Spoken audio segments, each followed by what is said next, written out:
El cometido mío hoy es darle al agua una dimensión quizá más virtual, más etérea,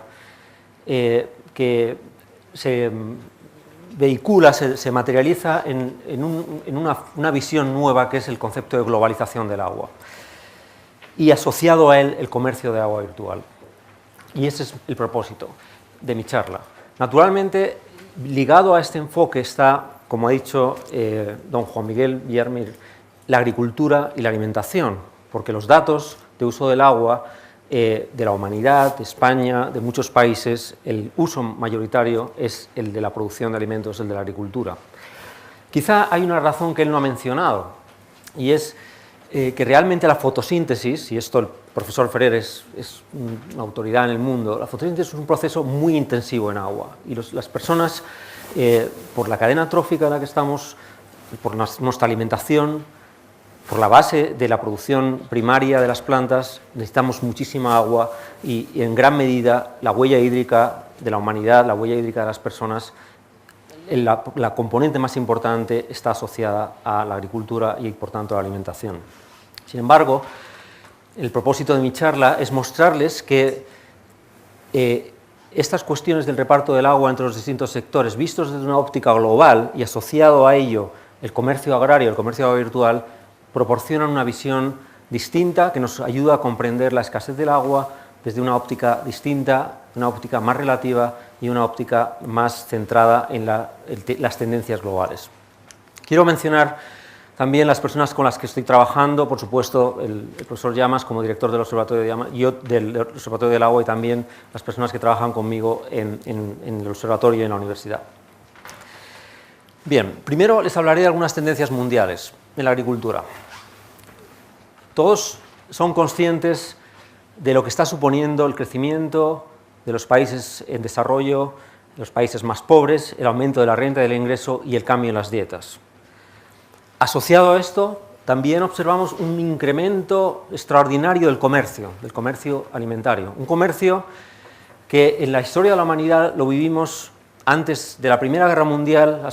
La agricultura realmente estaba globalizada, casi en la misma medida que lo está ahora. Incluso los estudios de la economía del año 10, del año 5 del siglo pasado, se veía cómo los intercambios de materias primas eran de la misma magnitud que podemos ver ahora en términos relativos, y que todo eso se vino abajo con la Primera Guerra Mundial, el proceso de renacionalización, y han tenido que pasar otros 60, 70 años, 80 años para encontrarnos una situación nueva donde la humanidad en su conjunto crecientemente utiliza el comercio para alimentarse. Observamos también una creciente concentración de producción en pocos países y también una preocupación muy notable como es la volatilidad de los mercados de las principales materias primas, hasta el punto que el G20, con la presidencia francesa, una de las iniciativas más importantes que se ha planteado, el G20, es estudiar cómo luchar, cómo combatir, cómo enfrentar este fenómeno creciente tan importante, tan dramático para algunos países, de la volatilidad de los precios de las materias primas. Aquí tienen el comercio mundial de alimentos en billones de calorías, desde el año 70 hasta el año 2010, en estos 40 años, como pueden ver, el comercio mundial en calorías, en productos agrarios, se ha multiplicado por 3. Esto es una tendencia imparable, es una tendencia clara y evidente. En el año 2011, las importaciones de alimentos alcanzaron 1,29 billones de dólares. Alcanzamos un año récord. Aquí tienen las exportaciones de algunos grupos, los más importantes exportadores: Estados Unidos, hasta 92 millones de euros, la Unión Europea, Brasil, China, la emergencia de estos grandes países productores y exportadores, ligado a un aumento de la concentración del número de países, especialmente en algunos productos básicos como son los cereales, la dependencia creciente de la zona del Mar Negro y el cereal que se está produciendo y que sale por el Bósforo hacia el resto del mundo, la concentración, por supuesto, en Sudamérica y en otras zonas, y esto hace que la humanidad se esté alimentando cada vez de menos países productores, que a su vez han aumentado sustancialmente su producción. Hemos hablado de la volatilidad de precios, una cuestión preocupante. La última crisis de precios que hemos sufrido en el año 2007-2009 ha provocado aumentos en la inflación, Por supuesto, para muchos países esto ha supuesto un quebranto de las finanzas y una crisis económica y social muy importante, y esto preocupa. También el aumento de la renta. Aquí tienen la distribución de los países que se asocian a países en desarrollo, una evaluación de 5.400 millones de personas, de los cuales más o menos 2.500 millones de personas en el año 2005 tienen una renta disponible inferior a $2 por persona y día. Y esto, que nos puede parecer todavía dramático, realmente ha cambiado mucho, porque entre el año 90 y el año 2005 tenemos 200 millones de personas menos que del grupo de $2 per cápita y día, a un aumento del grupo de más de $2 por persona y día de 1.300 millones de personas. Esto ha ocurrido solamente en 15 años, y lo que eso tiene asociado fundamentalmente es un cambio en las dietas, una demanda creciente de productos y un cambio en la forma de alimentarse, ¿no?, con consecuencias notables para la agricultura. Bien, en el año 2011, a finales de año, Hoekstra y Mekonnen publicaron un artículo que fue muy referenciado en todos los medios sobre la huella hídrica de la humanidad. ¿Cuánto es la huella hídrica de la humanidad? ¿Cuánta agua necesita el mundo y cada uno de los países? Y en particular, aquí tienen todos los países de más de 5 millones de habitantes centrados. España estaría ahí como uno de los países con más huella hídrica. Y en particular, qué productos, qué tipo de productos son los que conforman la huella hídrica de las personas. Y lo que es llamativo es que el grupo de productos cárnicos, a medida que nos movemos hacia los países de más huella hídrica, pues conforman un porcentaje que puede llegar a ser del 40 o 50%. Si hemos dicho que la alimentación en la humanidad es 70% de la huella hídrica, es 75%, más de lo que decía el profesor Villarmir, porque aquí estamos incluyendo el agua verde, que es agua de lluvia, y él solo se refería al agua que controlamos, el agua azul. Si sumamos el agua verde, pues estamos en una cantidad 75% de alimentación, y de esos, más o menos la mitad de ese 75 vienen a ser productos cárnicos. Por tanto, la conclusión que podemos extraer es que de la huella hídrica de la humanidad, un porcentaje global podría ser en torno 30-40% es la dieta cárnica, ¿no?, la parte de carne que consumimos. Entonces surge la pregunta: ¿hay tierra y agua disponible para alimentar a la humanidad? Y esta pregunta, que ha sido debatida y que viene siendo una cuestión que se trata en los foros internacionales, pues nos lleva a un conteo, una evaluación que puede ser variable, que según los autores, donde se calcula que más o menos 500 millones de hectáreas todavía podrían ser incrementadas o entradas en producción para ser cultivada, de las cuales pues más o menos, un poquito menos de la mitad es el África subsahariana, y el otro gran grupo es en América Latina y Caribe. Ahora bien, hay una proporción de tierras que están más cerca o menos cerca de las zonas, digamos, de la distancia a los mercados, y como pueden ver, en África la mayor parte de esta tierra, esas 200 millones, está a más de 6 horas de distancia de los mercados, de acuerdo con los sistemas de transporte. Sin embargo, en América Latina, 3/4 partes están a menos de 6 horas. Por tanto, si hay más expansión de la agricultura, y lo que estamos viendo es una fuerte expansión de Brasil, de Argentina, por ejemplo, realmente eso está ocurriendo más en América Latina que en África, que es el continente que todavía no ha aprovechado toda la superficie de agua. Y tampoco de agua, porque aquí tienen la presión de recursos hídricos debida al regadío, un 2% solo en África subsahariana, un solo 1% en América Latina, frente al este y sur de Asia, donde ya estaríamos 36%, ¿no? Por tanto, expansión, tierra agraria para producir, por supuesto que la hay, ahora bien en zonas todavía ciertamente remotas y con unas posibilidades de expandir el regadío también importantes. Bien, este gráfico es un gráfico que ha circulado mucho, un estudio que promocionó McKinsey para establecer la magnitud de una brecha de unos 2.700 kilómetros cúbicos para el periodo 2050, que estaría pues, ligado a la parte de agricultura, uso doméstico, y aquí, al contrario de lo que mostraba el profesor Villarmir, pues sí se espera, de acuerdo con este informe, un aumento de los usos agrícolas del agua. Pero bueno, es difícil comparar previsiones, y él hablaba más del 2050, a lo mejor este es el dato 2030, a lo mejor estamos en un proceso, digamos, de reducción. Pero esta pregunta sobre la brecha que plantea un dilema y plantea realmente es una llamada de atención sobre si el mundo se va a topar con unas dificultades para su desarrollo por escasez de agua, pues de alguna forma se analiza también por países, viendo el grupo de países que tienen una escasez de agua verde, si esta la estableciéramos y esto es agua verde, es agua de lluvia, menos de 1.300 metros cúbicos por persona y año, separándolos de abundancia, y lo mismo con agua azul, y creando para el año 2050 un contexto en el cual el 46% de la humanidad estaría en este grupo de países sometidos a escasez de agua azul y escasez de agua verde. Son países con más densidad de población, con menos abundancia de recursos hídricos. Y buscando la solución, evidentemente, claramente, el vehículo mediante el cual se solventan estas diferencias entre tierra per cápita y agua per cápita es las importaciones de alimentos, el comercio agrario, como una de las razones o uno de los mecanismos fundamentales. Bien, cito aquí una frase del presidente de Nestlé cuando ya surgió un asunto que también ha tenido mucha repercusión, que es el tema del land grab, el acaparamiento de tierras, este fenómeno de compra de tierras de muchos países árabes, asiáticos, en África, en unas dimensiones ya de millones de hectáreas, que se ha venido a llamar el acaparamiento de tierras o el land grab. Y realmente el presidente de Nestlé decía, las compras de tierra no es realmente de tierra, sino realmente lo que van buscando es el agua, y él decía, debería ser el acaparamiento del agua lo que está motivando este fenómeno. Bueno, ¿y qué hace la Unión Europea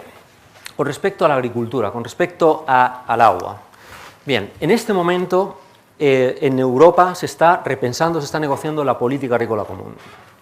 Y en definitiva, cómo asignar un presupuesto que, si todo sigue como está en este momento, pues puede llegar a alcanzar la cifra de unos 62.000 millones de euros al año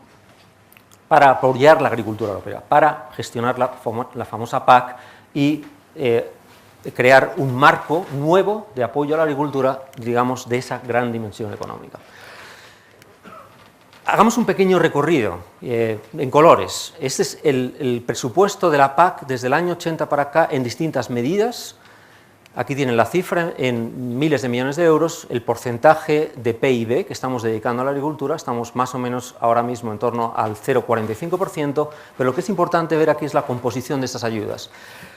Hasta el año 93 casi toda la PAC estaba basada en el apoyo a la producción,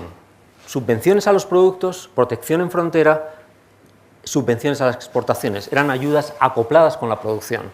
Desde el año 92, con la reforma McSharry, hemos ido aumentando ese conjunto, ese porcentaje de medidas que son apoyos desacoplados, y ahora mismo tenemos lo que se llama el pago directo, que es un pago a la agricultura no vinculada con la producción, sí vinculada con la actividad agraria, pero no vinculado con la variación de la producción o con un estímulo a la producción, que viene a ser ese porcentaje, y por tanto, si estamos hablando de 50.000 millones de euros al año, pues pueden ser del orden de 30.000 millones de euros, son pagos directos a la agricultura europea. Bien, la reforma de la PAC, de acuerdo al texto legal, es mantener esa idea de pagos directos con una componente ambiental, la condicionalidad, es decir, exigir a los agricultores unas ciertas prácticas compatibles con la producción, mantener, y esto es muy importante, las medidas de mercado y de crisis, mantener un arsenal de protección en frontera, de apoyo, de medidas de salvaguardia para proteger los mercados, es decir, se piensa que la agricultura tiene que tener ese sistema de protección y un apoyo muy importante y nuevo en I+D. Aquí tienen el presupuesto tal cual está en la propuesta. Esto es para 7 años y son miles de millones de euros. El pilar 1, pagos directos, estaríamos hablando de 317.000 millones de euros para el periodo 14-20, sobre un total de 435.000 millones de euros para la PAC. El área de desarrollo rural serían otros 100.000 millones y luego otra serie de medidas, entre las que destaco algo nuevo, que son 5.000 millones de euros para I+D, para la agricultura. Bien, el consumo, la agricultura europea, evidentemente, es una agricultura muy variada en productos, en competitividad y efectivamente que ha respondido al reto del consumo de productos cárnicos, que ha seguido aumentando en algunos productos, como por ejemplo aquí en el cerdo, si vemos un recorrido a largo plazo, o también de pollo, y eso ha requerido una dependencia enorme de la agricultura europea en importaciones de los países fuertemente exportadores de materias primas, como es fundamentalmente Indonesia, Brasil, Argentina, Canadá, etc. El resultado de ello es que en Europa ahora mismo tenemos una necesidad de tierra agrícola neta, restando exportaciones e importaciones, aproximadamente unos 35 millones de hectáreas,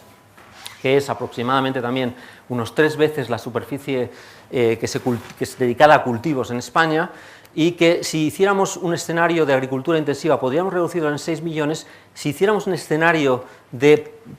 apoyo y de crecimiento de la agricultura ecológica necesitaríamos otros 10 millones de hectáreas más de dependencia exterior, y si tenemos o mantenemos los objetivos de biocombustibles necesitaríamos otros 3 millones de hectáreas.